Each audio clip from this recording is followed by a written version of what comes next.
जी नमस्कार। अभिनंदन है आपका न्यूज 18 पर। धन्यवाद जी। योगी जी, आप जानते हैं इन दिनों देश में खासतौर पर दिल्ली के आसपास किसानों का प्रदर्शन चल रहा है, लेकिन बड़ी खबर यह है कि अल्ट्रा लेफ्ट लीडर्स ने अब इस आंदोलन को हाईजैक कर लिया है। यहां पर कई पोस्टर्स लगे हैं जिनका लेना देना किसान से तो कुछ नहीं है, लेकिन हां देश विरोध से जरूर है।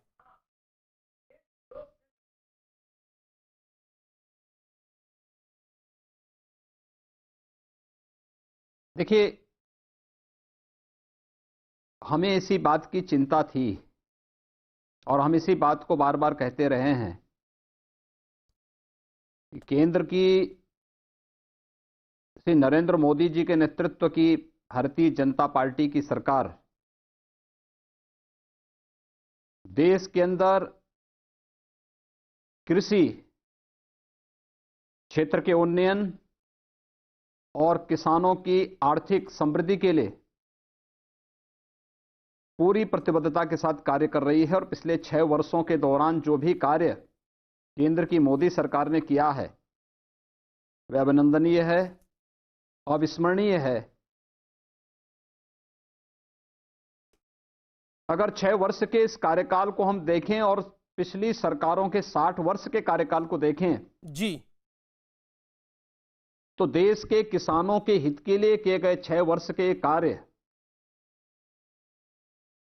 पिछले आजादी के बाद के 60 वर्षों के कार्यकाल पर भारी पड़ेगा। और यही कारण है कि जब देश का किसान, याद करिए 2014 में जब प्रधानमंत्री मोदी जी ने देश के किसानों के बारे में चिंता व्यक्त करते हुए 2004 से 2014 के बीच में लाखों की संख्या में किसानों ने आत्महत्याएं की थी, देश के लिए चिंता का विषय बना था। 2014 में प्रधानमंत्री मोदी जी ने एक बात कही थी कि हमें 2022 तक किसानों की आमदनी को दुगना करना है।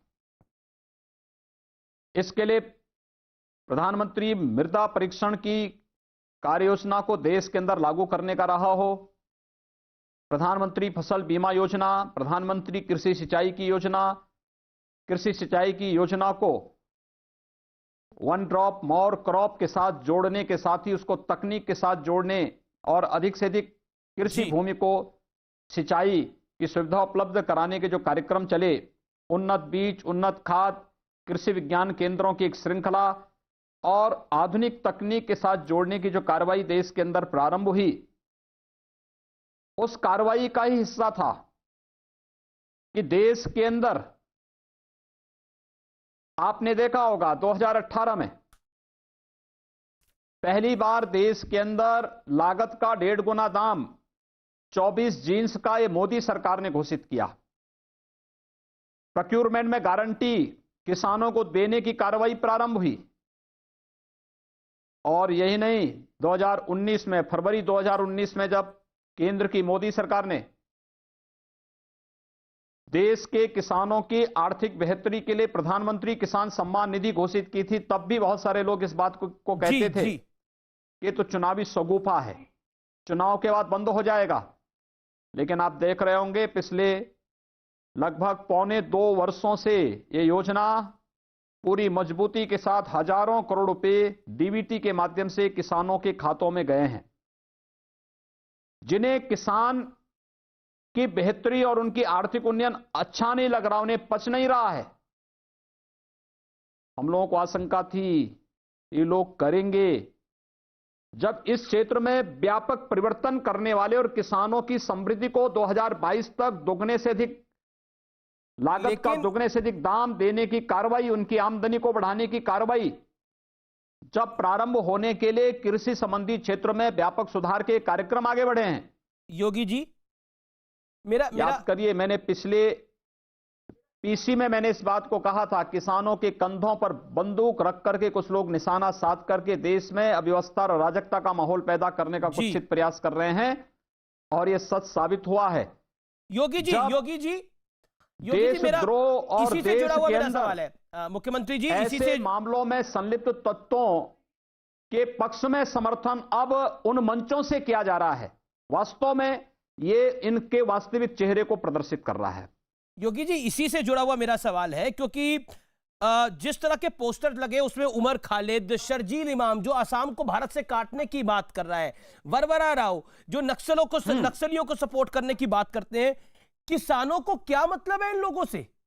ये किसान तो नहीं हो सकते। जिस तरह के पोस्टर्स लगाए गए हैं, उमर खालिद के पोस्टर वहां पर लग रहे हैं, उसको छोड़ना चाहिए। उमर खालिद क्या कर रहा है? उमर खालिद का किसान से क्या काम है? मैं वही आपसे कह रहा हूं कि सवाल मेरा ये, क्या इस आंदोलन को, मेरा बड़ा सीधा सवाल है, मैं straight question to you sir, क्या इस आंदोलन को कुछ लोग हाईजैक करने की कोशिश कर रहे हैं या हाईजैक कर लिया है?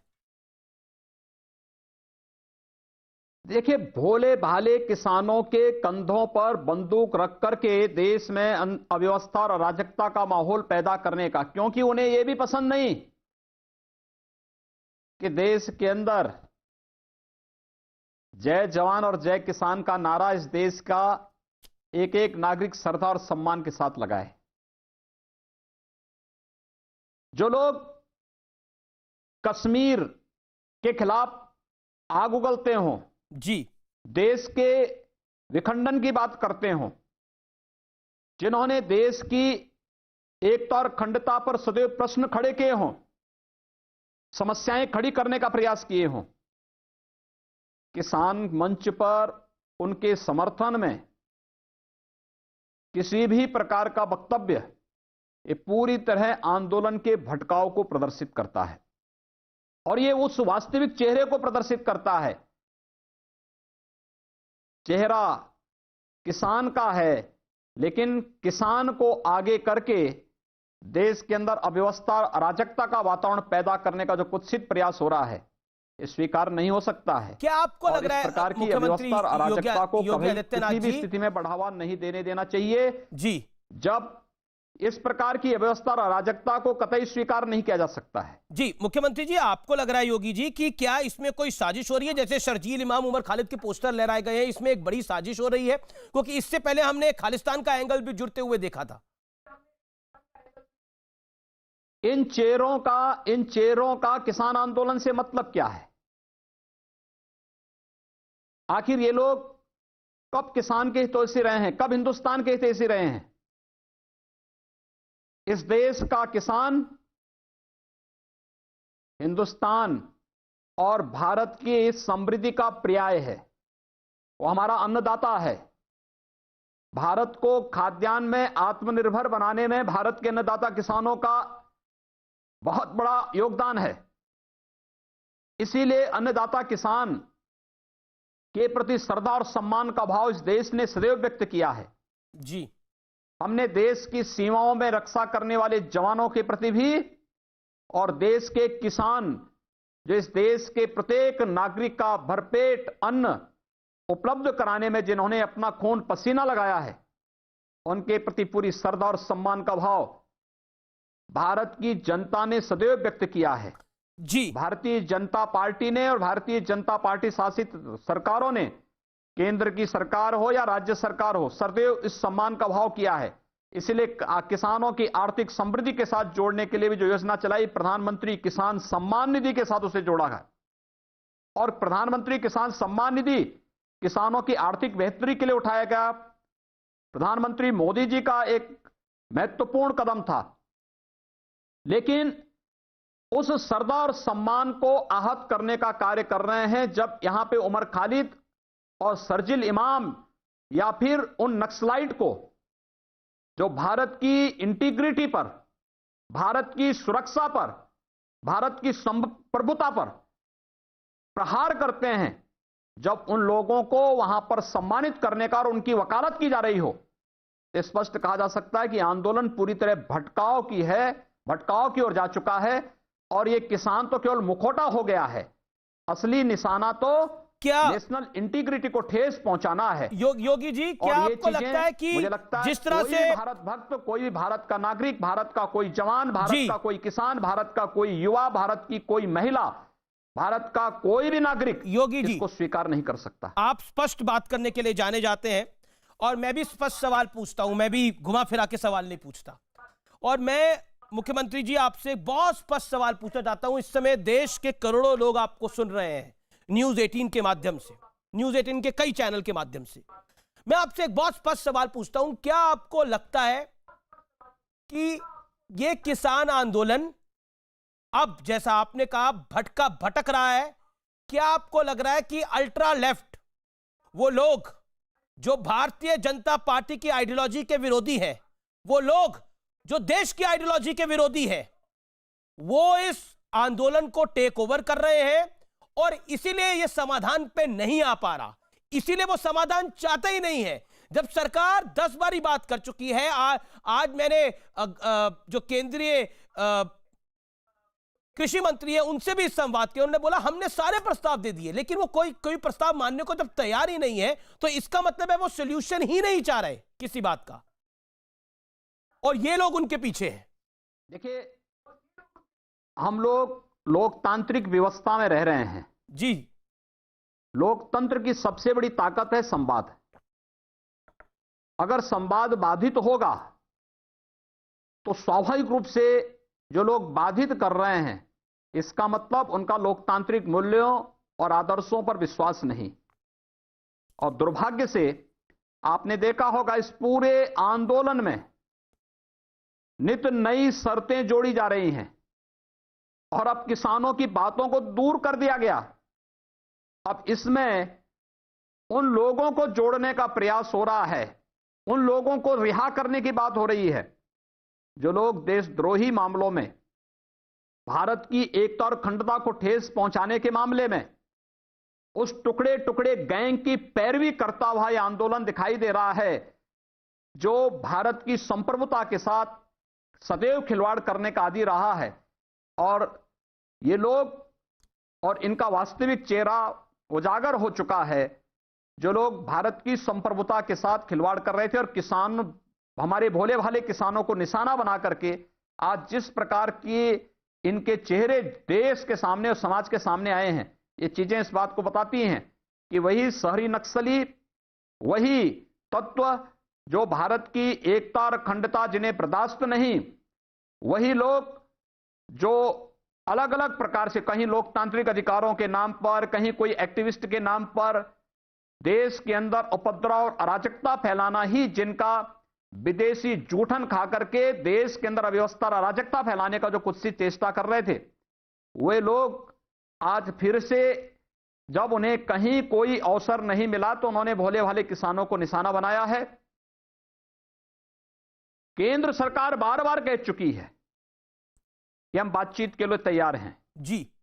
कई राउंड की बातचीत हुई, लेकिन आश्चर्य करेंगे, पहले बातचीत के पहले ही ये घोषणा करना कि नहीं, हम इनसे पहले, यानी संवाद को बाधित करने के लिए पहले ही घोषणा बाहर कर दी जाती है, तब फिर बातचीत करने के लिए लोग जाते हैं। ये क्या मतलब है?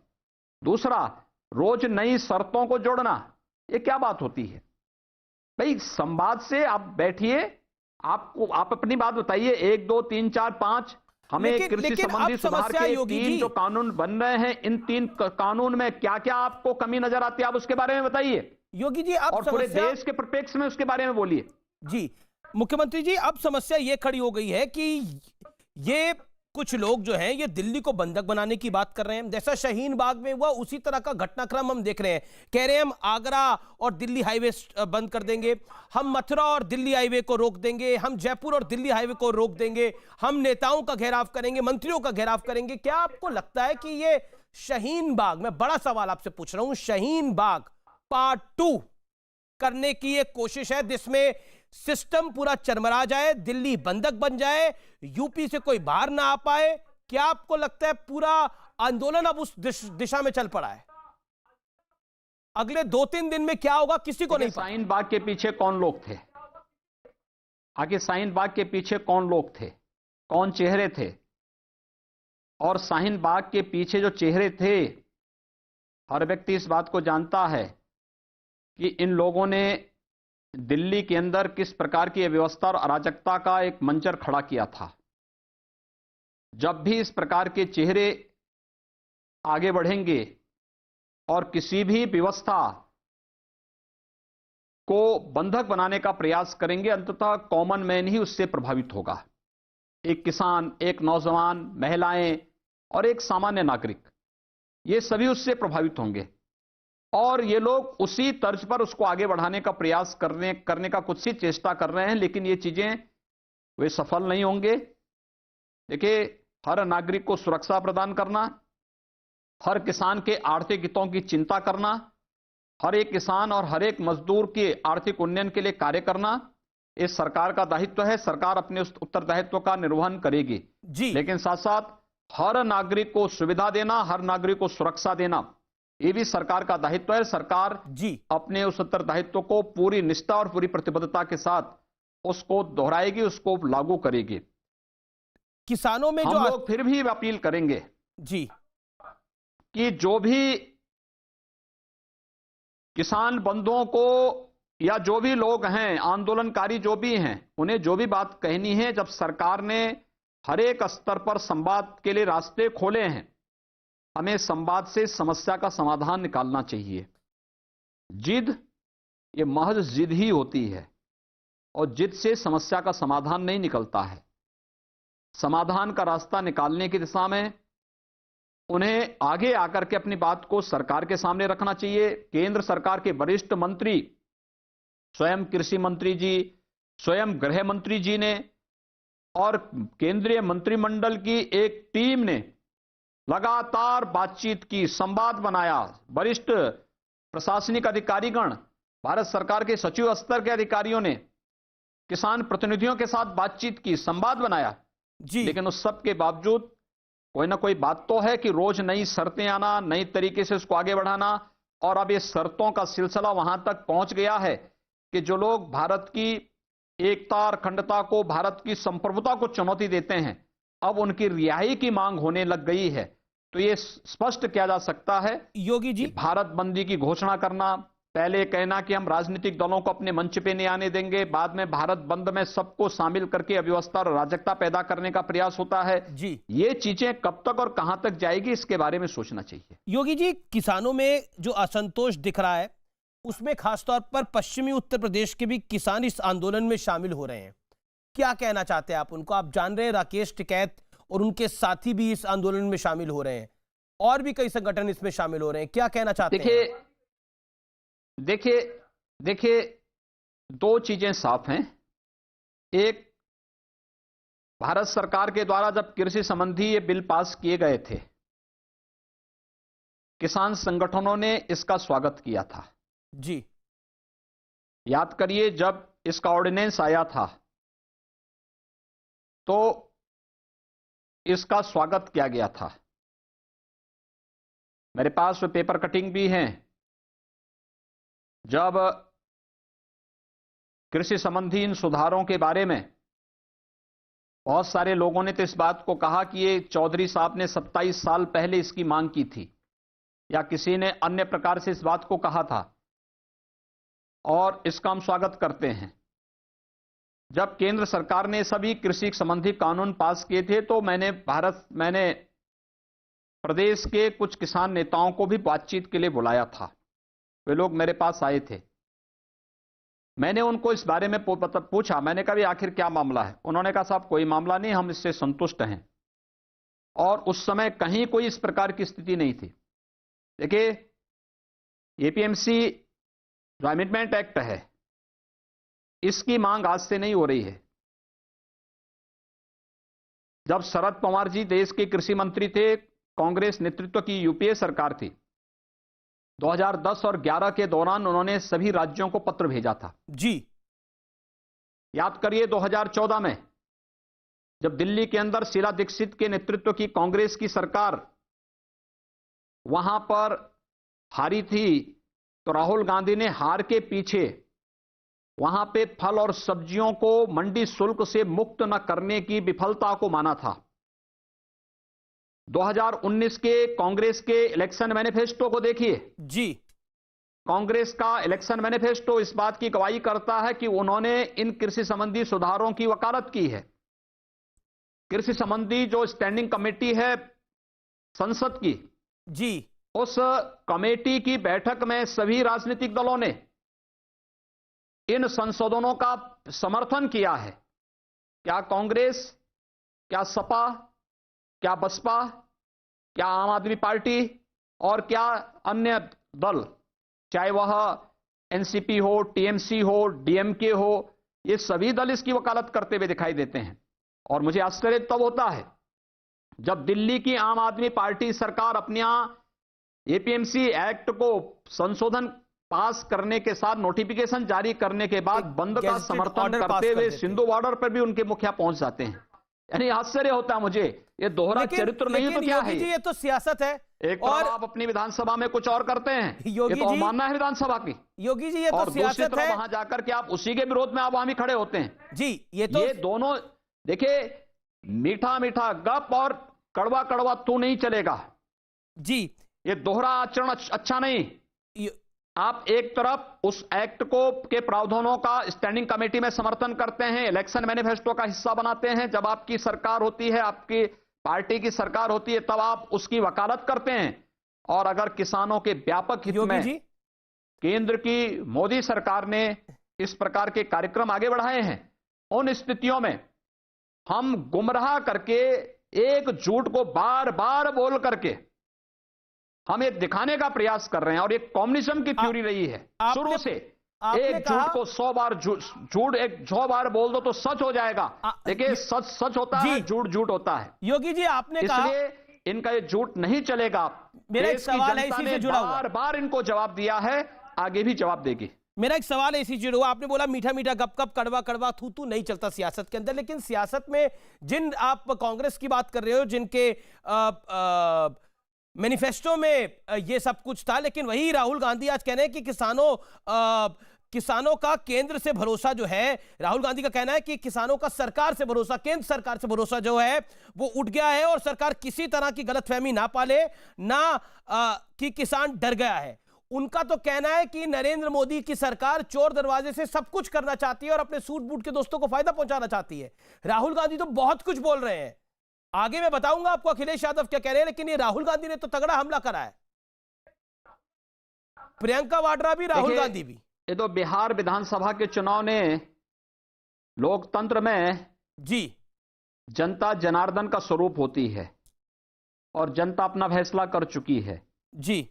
बिहार विधानसभा चुनाव में कांग्रेस की सीटें घटना, भारतीय जनता पार्टी की सीटें बढ़ना और भारतीय जनता पार्टी जदयू और भारतीय जनता पार्टी की सरकार का बिहार के अंदर बनना, ये कोरोना कालखंड के दौरान चुनाव हुए, देश के अंदर तमाम उपचुनाव हुए और अभी हाल ही में भाग्यनगर के मतदाताओं ने भी अपना फैसला कर दिया। कहां कांग्रेस चली गई, यानी ढूंढे भी नहीं मिल रही है। पता नहीं कब सद्बुद्धि आएगी इन लोगों को। देश की जनता, याद रखना, मैं एक दिन एक समाचार पत्र देख रहा था जी।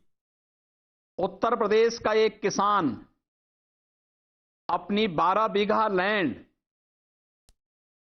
इतना विश्वास है कि मोदी जी के नाम पर लिखती है।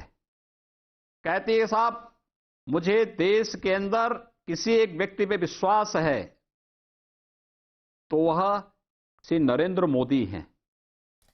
यह है विश्वास। वह किसान कहीं और का नहीं, जी, मैनपुरी का किसान है। मैं और इस अखिलेश, देश का एक एक किसान, एक एक नौजवान, एक एक समाज का हर तबके का व्यक्ति, एक एक महिलाएं देश के प्रधानमंत्री पर विश्वास करती हैं, उनके प्रति बार बार विश्वास व्यक्त कर चुकी हैं। 2014 हो, 2017 का उत्तर प्रदेश का विधानसभा का चुनाव हो, 2019 का लोकसभा का चुनाव हो, अभी बिहार विधानसभा के चुनाव परिणामों ने, उपचुनावों के परिणामों ने यह सब साबित किया है। इसके लिए हमें राहुल गांधी जी जैसे फ्लॉप नेताओं के किसी सर्टिफिकेट की आवश्यकता नहीं, लेकिन किसानों के प्रति भारत सरकार ने जिस संवेदनशीलता के साथ कदम उठाए हैं, कार्यक्रम बनाए हैं, हर हाल में किसानों की समृद्धि हमारा लक्ष्य है।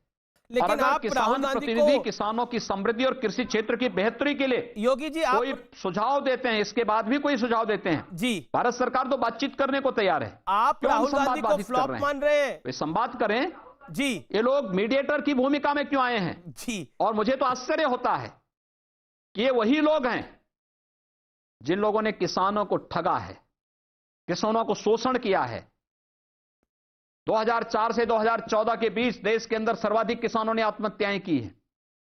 लेकिन आप ये तो बदहाली राहुल के कारण गांधी की को है। फ्लॉप नेता मान रहे हैं। और स्वर्गीय राजीव गांधी जो बात कहते थे जी कि 100 रुपया भेजते हैं 10 ही रुपया पहुंचता है, आज तो मोदी जी ने 100 रुपया भेजने की गारंटी किसान के अकाउंट में दे दी है। जी ये मीडिएटर जितने हैं ना, ये वही मीडिएटर हैं जो बीच में डकैती डालते बिचौलिया आप थे। कह रहे हैं। आज परेशानी तो उन्हें हो रही है। योगी और योगी जी इसीलिए आपने जो बात बोली, ये लोग नहीं चाहते हैं जी सर, कि ये लोग इसीलिए नहीं चाहते हैं कि कोई अच्छा कार्य हो और इसके लिए इनके द्वारा इस प्रकार की चीजें की जा रही हैं। योगी जी आपने बोला राहुल गांधी फ्लॉप नेता है, लेकिन कांग्रेस कह रही है कि देश का भविष्य ही राहुल गांधी है, उनको तो राहुल गांधी पे ही भरोसा है। ये तो 2014 और 2019 के चुनाव परिणामों ने भी दिखा दिया है कि देश का भविष्य कौन है।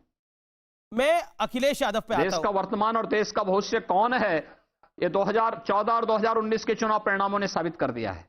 मैं अखिलेश यादव से आता हूं। अखिलेश यादव भी, समाजवादी पार्टी भी कूद पड़ी है इस पूरे किसान आंदोलन में। अखिलेश यादव कह रहे हैं कदम कदम बढ़ाए जा, जंग है जमीन की, तू जान भी लगाई जा। और भी वो बहुत कुछ कह रहे हैं जवान किसान पर। क्या कहना चाहते हैं आप? देखिए, भारत बंदी के दौरान उत्तर प्रदेश बंदी का इन्होंने प्रयास की घोषणा की थी, आखिर फ्लॉप शो साबित हुआ ना। एक भी दुकान बंद नहीं हुई, एक भी दुकान बंद नहीं हुई कहीं भी। एक भी किसान इनके समर्थन में सामने नहीं जान आया। लगाने की बात कर रहे हैं।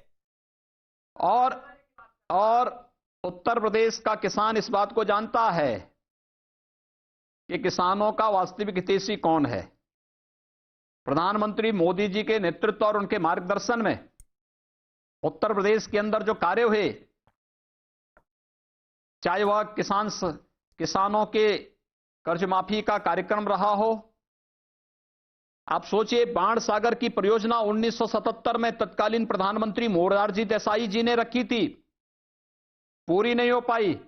जब प्रदेश में भारतीय जनता पार्टी की सरकार बनी, हम लोगों ने 1977 की उस परियोजना को पूरा करके किसानों को आज हम जल दे रहे हैं। यही नहीं, मध्य गंगा की परियोजना, सरयू नहर राष्ट्रीय परियोजना जी, अर्जुन सहायक परियोजना जैसी 1 दर्जन परियोजनाओं को मार्च 21 तक हम पूरा करके 20 लाख हेक्टेयर अतिरिक्त कृषि क्षेत्र को सिंचन की सुविधा दे रहे हैं। प्रदेश के अंदर हम लोगों ने जो व्यापक परिवर्तन किए हैं जी, यानी 1,12,000 करोड़ रुपए तो हम केवल गन्ना किसानों का गन्ना मूल्य का भुगतान किए हैं, 1,12,000 करोड़। लेकिन फिर भी अखिलेश यादव कह रहे हैं, योगी जी, फिर भी अखिलेश यादव कह रहे हैं कि ये पैसा मिला। प्रोक्यूरमेंट, जी, उत्तर प्रदेश के अंदर प्रोक्यूरमेंट की पॉलिसी हमारी सरकार लेके आई जी, और किसान को इस समय धान क्रय केंद्र चल रहे हैं हमारे 4300 से अधिक, 4,300 से अधिक क्रय केंद्र धान का क्रय कर रहे हैं और न्यूनतम समर्थन मूल्य किसान को उपलब्ध करा रहे हैं। लेकिन हमारा इससे भी आगे की सोच है जी। एक स्वस्थ प्रतिस्पर्धा होनी चाहिए। किसान की उपज पे कोई टैक्स नहीं लगना चाहिए। किसान केवल अपनी मंडी ही नहीं, अगर उसे लगता है कि मंडी के बाहर दूसरे जिले में, दूसरे प्रदेश में या किसी दूसरे देश में अगर उसकी उपज को ज्यादा दाम मिलता है तो वहां जाने के लिए स्वतंत्र होगा, उस पर कोई टैक्स नहीं लगेगा। यही तो ये कानून इनको, यही तो ये अधिनियम किसानों को अधिकार दे रहा है। लेकिन आप तो इतनी, कोई टैक्स नहीं। आप कह रहे हैं कि आपने किसानों के लिए बहुत कुछ किया। ये उस समृद्धि के साथ जोड़ने का प्रयास हो रहा है और यही तो इनको परेशानी है कि किसान को सीधे ये लाभ कैसे मिल रहा है। जी, उनको इसी चिढ़ के कारण ये लोग गुमराह करके इस पूरे आंदोलन में जो है किसान तो अब मुद्दा ही नहीं रहा। लेकिन उनको कृषि की भरोसा, बेहतरी मुद्दा ही नहीं है। लेकिन अखिलेश यादव और विपक्ष को ऐसा लग रहा है कि ये किसान का आंदोलन अगर बड़ा होगा तो केंद्र में नरेंद्र मोदी को नुकसान होगा और उत्तर प्रदेश में योगी आदित्यनाथ की सरकार रिपीट नहीं हो पाएगी। अखिलेश यादव ने कहा जब जवान भी खिलाफ, जब किसान भी खिलाफ, तब उत्तर समझो प्रदेश के अंदर दम्भी सत्ता के इस दिन किसान बचे हैं आंदोलन 4। के दौरान ही उत्तर प्रदेश के अंदर उपचुनाव हुए हैं और उपचुनाव के परिणाम ने साबित किया है कि उत्तर प्रदेश में 2022 में क्या होने जा रहा है। लोकसभा चुनाव उत्तर प्रदेश में बहुत बड़ा गठबंधन बनाने का प्रयास किया था, गठबंधन बनाने का प्रयास किया था। मायावती और अखिलेश यादव साथ में आए थे। जनता इनकी वास्तविकता देख रही है, जनता इनको नकार चुकी है, खारिज कर चुकी है। लेकिन अब तो प्रियंका गांधी वाड्रा भी यूपी बहुत घूम रही है। योगी जी 119 चीनी मिलें कोरोना कालखंड के दौरान चलाए हैं। योगी जी अब तो प्रियंका वाड्रा भी बहुत घूम रही है उत्तर प्रदेश में। उत्तर प्रदेश के अंदर प्रधानमंत्री किसान सम्मान निधि में भी अगर हम देखेंगे जी 2 करोड़ 20 लाख से अधिक किसानों के खाते में डीबीटी के माध्यम से भारत सरकार लगातार पैसा भेज रही है। ये चीजें साबित करती हैं किसानों में खुशहाली आ रही है, किसानों की समृद्धि के लिए कदम उठाए जा रहे हैं, किसानों को प्राथमिकता दी जा रही है, उनकी उपज का दाम दिया जा रहा है। मुख्यमंत्री उत्तर प्रदेश के अंदर आपको मैं बताऊं मकई के बारे में। हाँ, मेरा सवाल जी जी बताइए। हाँ देखिए, मकई के बारे में देखिए, पहले इसका न्यूनतम समर्थन मूल्य नहीं होता था जी, और न्यूनतम समर्थन मूल्य न मिलने के कारण मार्केट में मकई का दाम 800 से लेके 1000 के बीच में किसान को मिल पाता था जी। लेकिन जब 2018 में प्रधानमंत्री मोदी जी ने 24 जींस में मकई को भी शामिल करके इसका समर्थन मूल्य घोषित करके इसके प्रोक्योरमेंट की व्यवस्था प्रारंभ कराई, इसी मकई का उत्तर प्रदेश के किसानों को 1900 से लेके 2200 दाम मिला है। सरकारी क्रय केंद्रों में भी और निजी केंद्र जो प्राइवेट सेक्टर ने भी खोले थे वहां पर भी एक स्वस्थ प्रतिस्पर्धा जब होगी जी, इस कंपटीशन से मार्केट में दाम बढ़ेंगे योगी जी, और उसका लाभ अंततः किसान को होगा क्योंकि किसान सीधे उसको बेचेगा। क्योंकि हम तो स्वाभाविक रूप से जो मीडिएटर हैं जी जी परेशानी उनको है, किसान को नहीं है। योगी जी मेरा एक सवाल है, गारंटी तो मोदी सरकार दे रही है कि किसान को हम सीधे इसका लाभ देना चाहते हैं। अखिलेश जी को भी यही परेशानी है जी, कांग्रेस को भी यही परेशानी है, क्योंकि जो ये बिचौलियों की भूमिका होती थी जो किसान का शोषण करते थे जी, आज जब उसको साइड लाइन किया जा रहा है तो स्वाभाविक रूप से उन बिचौलियों के हितैषी तो परेशान होंगे ही होंगे, और ये परेशानी इसी बात को प्रदर्शित करता है। मैं चाहता हूं आप थोड़ा संक्षेप में जवाब दें, खासतौर पर प्रियंका वाड्रा को। अब तो आप कह रहे थे कि अखिलेश यादव की सिर्फ बात नहीं, अब तो प्रियंका वाड्रा भी उत्तर प्रदेश बहुत घूम रही हैं। हालांकि नतीजों में उनकी पार्टी की कई जगह जमानत जब्त हो गई इस बार जब बाय इलेक्शंस हुए, लेकिन उनको भी बहुत उम्मीद है। तो 2022 में आपका मुकाबला आप किससे मानते हैं? आप अखिलेश यादव से मानते हैं, आप मायावती से मानते हैं, आप जयंत चौधरी से मानते हैं, आप प्रियंका वाड्रा से मानते हैं? आपका मुकाबला किसके साथ है? क्योंकि हो सकता है ये सब लोग एक साथ भी आ जाए आपके खिलाफ, योगी वर्सेस ऑल हो जाए। 2022 का चुनाव जी देखिए, 2022 का चुनाव उत्तर प्रदेश की जनता 2017 में तय कर चुकी है, 2019 में तय कर चुकी है, और अभी जो उपचुनाव हुए हैं इन उपचुनाव ने भी तय कर दिया है। उपचुनाव के पहले ये सभी दल बोलते थे ना कि ये उत्तर प्रदेश चुनाव के, विधानसभा चुनाव के सेमीफाइनल है, तो सेमीफाइनल में सब बाहर हो चुके हैं जी, तो ये फाइनल कहां खेलने वाले हैं लोग? ये तो पहले अपनी उसी, देखिए ये वही खिसियाहट है कि जनता ठुकरा चुकी है, जनता उन्हें बेनकाब कर चुकी है, और आज इनके वास्तविक चेहरे किस रूप में सामने आ रहे हैं कि किसानों के कंधे पर बंदूक रख करके कांग्रेस प्रभारी हैं। उससे क्या फर्क पड़ने वाला है? लोकसभा चुनाव में भी तो प्रभारी थे, कितनी सीटें मिली हैं? उपचुनाव में अभी उपचुनाव हुए थे, इसमें भी कितनी सीटें मिली हैं, कितना वोट मिला है? देखिए महत्वपूर्ण ये नहीं चुनाव लड़ने का अधिकार हर राजनीतिक दल को है, लेकिन झूठ बोल करके, झूठे वक्तव्य देकर के, भोले भाले किसानों के, मजदूरों के कंधों पर बंदूक रख करके, मेरी उनसे सबसे भी अपील है कि हमारे भोले भाले किसानों के भविष्य के साथ वे लोग खिलवाड़ न करें। जी, मैं अब एक और राज्य उनकी पर आता हूं। समृद्धि का जो मार्ग प्रधानमंत्री मोदी जी ने प्रशस्त किया है, जी, इस मार्ग में लोग बाधक न बने, क्योंकि किसान खुशहाल होगा तो देश खुशहाल होगा, किसान जी। समृद्धशाली होगा तो पूरा देश समृद्धशाली होगा। जी योगी जी, और अब जिन्हें मैं भारत समृद्धशाली अच्छा नहीं लग रहा है, वे लोग यहां पे इस प्रकार के षड्यंत्रों में शामिल होकर के गुमराह करने वाले वक्तव्य देते हैं, और ये लगातार गुमराह कर रहे हैं। योगी जी, बड़ा महत्वपूर्ण सवाल। बंगाल में भारतीय जनता पार्टी एक जबरदस्त पॉलिटिकल लड़ाई लड़ रही है। कल आपकी पार्टी के राष्ट्रीय अध्यक्ष पर वहां पर जानलेवा हमला हुआ, पत्थरबाजी हुई। 2019 में आपके जो मौजूदा राष्ट्रीय अध्यक्ष अमित शाह, उनकी गाड़ी पर उनके काफिले पर भी अटैक हुआ था, वहां पर जलती हुई बाइकें फेंकी गई थी। क्या कहना चाहते हैं? और ममता बनर्जी कह रही है कि कभी गृह मंत्री इधर आ जाते हैं, कभी एक मुख्यमंत्री, यानी आपका जिक्र उन्होंने करा, वो यहां आ जाते हैं, कभी उन्होंने जेपी नड्डा, उन्होंने नड्डा साहब का जिक्र करा, वो आ जाते हैं, और उन्होंने नड्डा साहब के नाम तक का बहुत मजाक उड़ाया। क्या कहना चाहते हैं आप बंगाल की घटना को लेकर? देखिए, कल माननीय नड्डा जी के साथ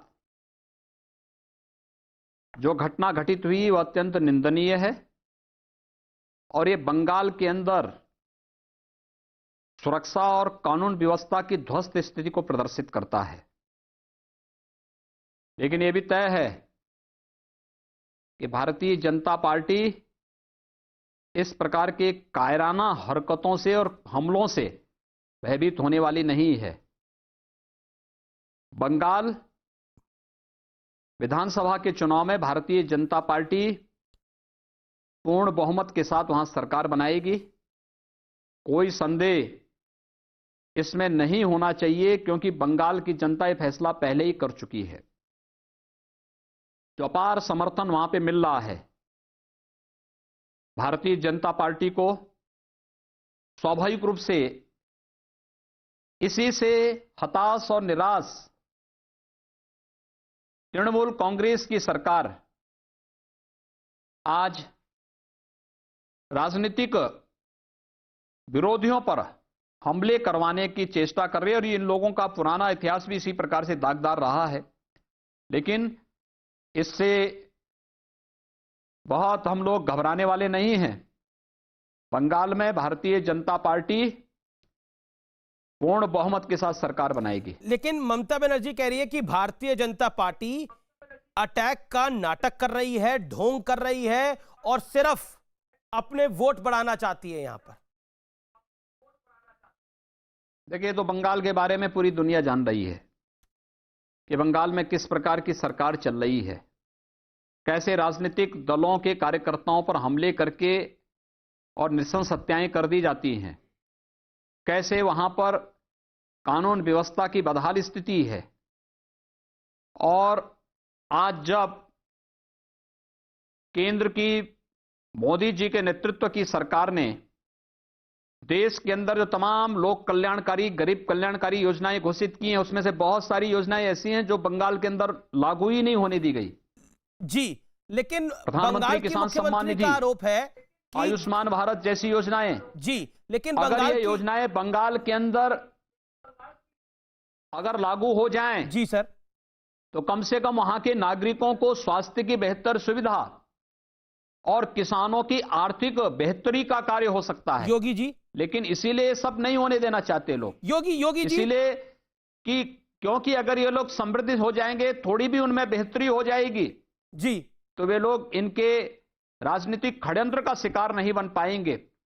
और यही हताशा, निराशा उन्हें परेशान कर रही है कि जैसे ही भारतीय जनता पार्टी आएगी कि केंद्र की सभी लोक कल्याणकारी योजनाएं बंगाल में, चाहे वह पीएम आवास की योजना हो, चाहे वह स्वच्छ भारत मिशन में हर परिवार के पास शौचालय देने की बात हो, चाहे वह सौभाग्य योजना में हर परिवार को निःशुल्क विद्युत कनेक्शन देने का कार्य हो, आयुष्मान भारत में 5 लाख रुपए की स्वास्थ्य बीमा का कवर का हो, या फिर किसान को हर पीएम किसान के अंतर्गत हर किसान को 6,000 रुपए सालाना देने की कार्य योजना हो, और भी ढेर सारी जो योजनाएं हैं, यूथ के लिए स्टार्टअप की योजना, स्टैंड अप की योजना, या फिर प्रधानमंत्री मुद्रा की योजना, ये जितनी योजनाएं हैं, ये योजनाएं लागू न होने पाए, वो कह रही है कि बीजेपी की कोई योजना नहीं है। परेशान है तृणमूल कांग्रेस। टीएमसी और बंगाल की मुख्यमंत्री ममता बनर्जी कह रही है कि बीजेपी की कोई योजना नहीं है, बीजेपी की एक योजना है, ध्रुवीकरण। कभी गृह मंत्री यहां आते हैं, कभी भगवा कपड़े डालकर योगी आदित्यनाथ यहां आ जाते हैं, कभी जेपी नड्डा यहां आ जाते हैं। ये सिर्फ पोलराइज करना चाहते हैं, ये एक वोट बैंक को अपील इधर कर रहे हैं। इनका बंगाल के विकास से कोई लेना देना नहीं है। आपका एजेंडा ध्रुवीकरण है बंगाल के अंदर, और जितना ध्रुवीकरण होगा उतना बीजेपी बड़ी जीत के साथ वापस आएगी। देखिए, ये ममता जी के कहने से अब कुछ नहीं होने वाला है, वहां की जनता तय कर चुकी है। और ये नहीं भूलना चाहिए ममता जी को कि भारतीय जनसंघ के पहले अध्यक्ष डॉक्टर श्यामा प्रसाद मुखर्जी जी बंगाल से ही थे। हमारी नींव तो बंगाल में बहुत पुरानी है, और बहुत मजबूती के साथ वहां पर आज भारतीय जनता पार्टी के पक्ष में जनता का समर्थन मिल रहा है। और भारतीय जनता पार्टी को जो समर्थन बंगाल के अंदर मिल रहा है, उसी की हताशा निराशा में इस प्रकार के कायराना हमले, सरकार द्वारा प्रायोजित हमले हैं। और इस प्रकार के हमलों से भारतीय जनता पार्टी का कोई भी पदाधिकारी और कोई भी कार्यकर्ता कहीं भी भागने वाला नहीं है। इस प्रकार के उसको फेस करके हम बंगाल की जनता को राहत देने का कार्य और केंद्र सरकार की कल्याणकारी योजनाओं के साथ, गरीब कल्याणकारी योजनाओं के साथ जोड़ करके उनकी बेहतरी के लिए और उनकी आर्थिक समृद्धि के लिए वहां पर कार्य करेंगे। जी, क्योंकि अब बंगाल की बात हुई, अब मैं हैदराबाद की बात करना चाहता हूं। आपने भाग्यनगर की बात करी और भाग्यनगर में आप गए और भाग्यनगर का भाग्य बदल गया, यानी वहां पर भारतीय जनता पार्टी को बड़ी जीत मिली। योगी जी, हैदराबाद में बीजेपी का जो प्रदर्शन हुआ, क्या आपका यह अनुमान था कि इसी तरह का प्रदर्शन होगा? और आपने यह भी कहा कि बीजेपी अगर पूर्ण रूप से जीती तो हैदराबाद का नाम करके भाग्यनगर होगा। असाउद्दीन ओवैसी कहते हैं कि पुश्ते बीत जाएंगी भारतीय जनता पार्टी और उनके नेताओं की, लेकिन हैदराबाद का नाम भाग्यनगर नहीं बदलेगा। तो हैदराबाद के भाग्य पे आप क्या कहते हैं? देखिए, ये तो पुश्ते नहीं बीतेंगी भाई, यहां तो उत्तर प्रदेश में हमने करके दिखाया है जी। यहां तो हमने इसी पुश्त में अपना कर दिया है। फैजाबाद को अयोध्या कर दिया है, इलाहाबाद को प्रयागराज कर दिया है, मुगल सराय को पंडित दीनदयाल नगर कर दिया है। एक बार तेलंगाना और हैदराबाद में आने दीजिए ना, तो पुश्त बीतने की आवश्यकता ही नहीं, फिर वो तो उसी दिन निर्णय हो जाएगा कि हमें क्या करना है जी। गलत फहमी वे पाले जिन्हें कुछ नहीं करना है। हम लोगों ने जो कहा वो करके दिखाया है। हम लोगों ने अयोध्या में भगवान श्री राम की भव्य मंदिर निर्माण की बात की, उसका रास्ता प्रशस्त हुआ। आदरणीय प्रधानमंत्री जी के मार्गदर्शन और उनकी प्रेरणा से सारे कार्यक्रम आगे बढ़े, और 5 अगस्त 2020 को अयोध्या का वह कार्यक्रम भी संपन्न हो गया। हम लोगों ने कश्मीर में धारा 370 को समाप्त करने की बात कही थी। आखिर 5 अगस्त 2019 को प्रधानमंत्री मोदी जी ने, गृह मंत्री अमित शाह जी ने जम्मू कश्मीर की जनता को इससे मुक्त कराते हुए कुल 3-4 परिवारों की जो एक बपौती बन चुका था जम्मू कश्मीर, उससे मुक्त कराते हुए आज कश्मीर में धारा 370 को भी समाप्त करके विकास का पहिया गांव से जाएगा, गरीब के घर से जाएगा, नौजवान उसका माध्यम बनेगा, महिलाएं उसका नेतृत्व करती हुई दिखाई देंगी। आज जम्मू कश्मीर के अंदर यह नजारा देखने को मिल रहा है जी। तो वो काम तो हम लोगों ने वहां भी किया। ठीक है, जो कहा सो करके दिखाया है। मोदी जी के नेतृत्व में भारतीय जनता पार्टी न केवल केंद्र की सरकार, अपितु जहां जहां भी भारतीय जनता पार्टी की सरकारें हैं, सभी राज्य सरकारें पूरी प्रतिबद्धता के साथ, पूरी ईमानदारी के साथ उन लक्ष्यों को आगे बढ़ाते हुए कार्यक्रम को आगे बढ़ा रही है। आप हैदराबाद को आप भाग्यनगर क्यों बोल रहे हैं? ये सवाल आपसे ट्विटर पर कई दर्शक हमारे पूछना चाह रहे हैं, क्या जवाब है आपका? आपने क्यों बोला जिन्होंने भाग्यनगर? इतिहास नहीं पढ़ा है, इतिहास नहीं जाना है, जी ऐतिहासिक पृष्ठभूमि भाग्य लक्ष्मी का, देवी भाग्य लक्ष्मी का पावन मंदिर वहां पर है और उसी नाम पर उसका नाम ही भाग्यनगर था। जी देखिए 14वीं सदी तक वहां पर चालुक्य वंश का शासन था और उस समय भाग्यनगर के रूप में ही वह जाना जाता था। बाद में समय और परिस्थितियां बदली, बाद में जो चीजें सामने आई हैं वो सबके सामने हैं, लेकिन मुझे लगता है ये चीजें फिर परिवर्तन होंगी जी और वहां की जनता इन चीजों के प्रति पूरी तरह आग्रही है। हमें जन आस्था का सम्मान करना चाहिए और जन भावनाओं को आगे बढ़ाना चाहिए। जी। पश्चिम बंगाल में क्योंकि अब चुनाव है, मेरा आपसे सवाल ये है कि पश्चिम बंगाल में भी आपने आइडेंटिफाई कर लिया कि किस किस जगह का आपको नाम बदलवाना है?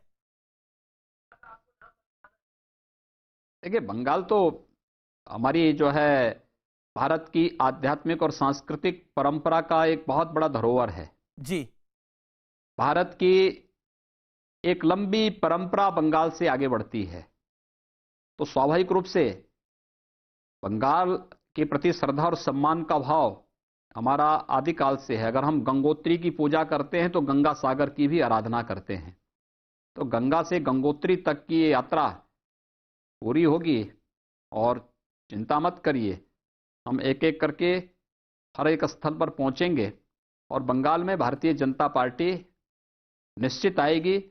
कोई संदेह कहीं भी किसी भी स्तर पर नहीं होना चाहिए। जो संघर्ष भारतीय जनता पार्टी का कार्यकर्ता बंगाल के अंदर कर रहा है वो अभिनंदनीय है और केंद्र की मोदी जी के नेतृत्व की सरकार ने जो कल्याणकारी योजनाएं, जो गरीब कल्याण की योजनाएं, डेवलपमेंट की योजनाएं, इंफ्रास्ट्रक्चर डेवलपमेंट की जो कार्यक्रम देश के अंदर प्रारंभ किए हैं, आखिर बंगाल को भी तो उसका लाभ मिलना चाहिए।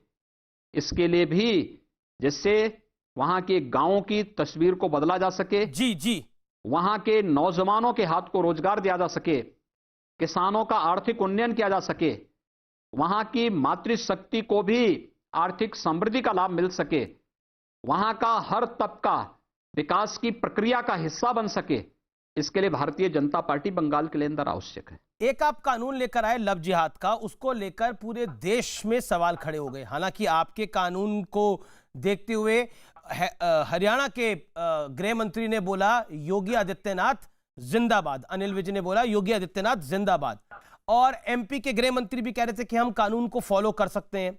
मैं आपसे जानना चाहता हूं, उसको कांग्रेस हो या समाजवादी पार्टी, वो कह रही है कि लोगों के प्यार पे भी पहरा बिठाना चाहते हैं योगी आदित्यनाथ, और एक लुटियंस लॉबी है वो तो एकदम आपके खिलाफ लग गई है, पूरी दिल्ली से लेकर मुंबई तक।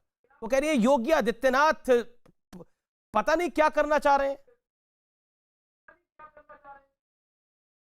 देखिए जो जनहित में होगा, प्रदेश हित में होगा, देश हित में होगा, हम वही करेंगे।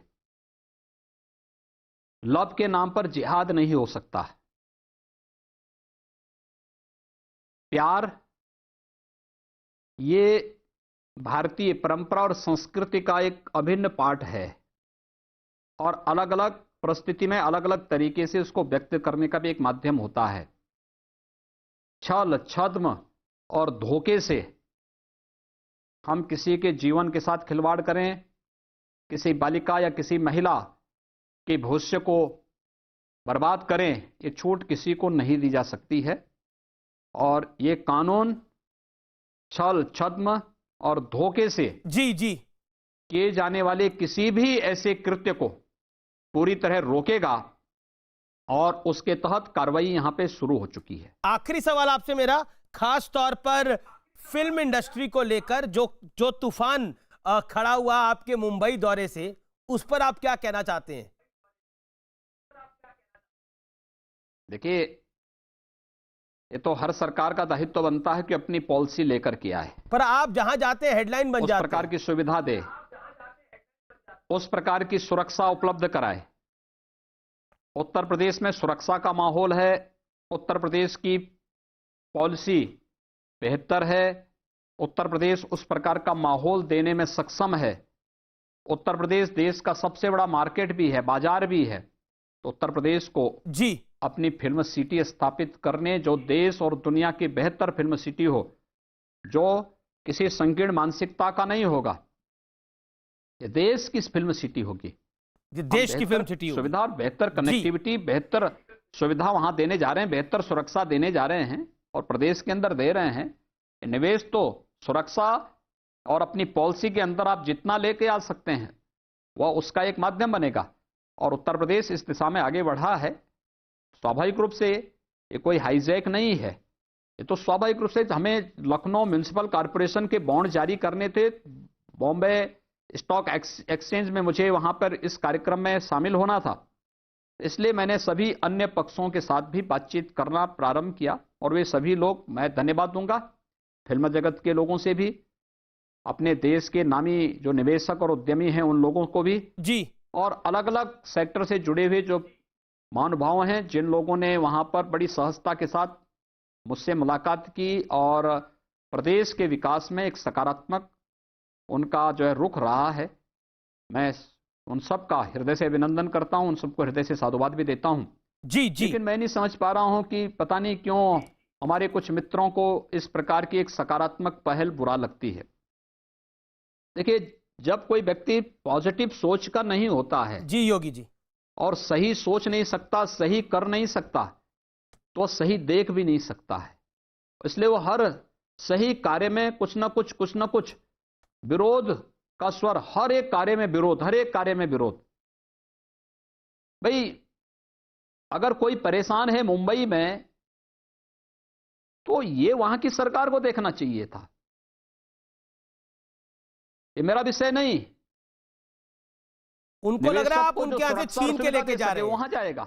उनको ऐसा लग रहा है कि आप उनके यहां से छीन के लेके जा रहे हैं। किसी की टीम को लेके नहीं जा रहा हूं, हम किसी को नहीं लेके जा रहे हैं, हम किसी को वो नहीं कर रहे हैं। हमने तो अपनी पॉलिसी दी है, सुरक्षा का एक बेहतर वातावरण दिया है जी, उनके अनुभवों को शेयर करके और कैसे हम आगे बढ़ सकते हैं, इस दिशा में हम लोगों ने प्रयास प्रारंभ किया है।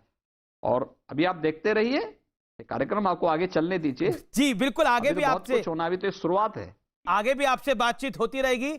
आपने इतना समय दिया न्यूज 18 को, आपका बहुत बहुत अभिनंदन, बहुत बहुत धन्यवाद। योगी आदित्यनाथ जी, आपने स्पष्ट बात करी किसान से लेकर बंगाल तक और बंगाल से लेकर हैदराबाद तक। धन्यवाद, बहुत बहुत शुक्रिया। तो ये थे योगी आदित्यनाथ।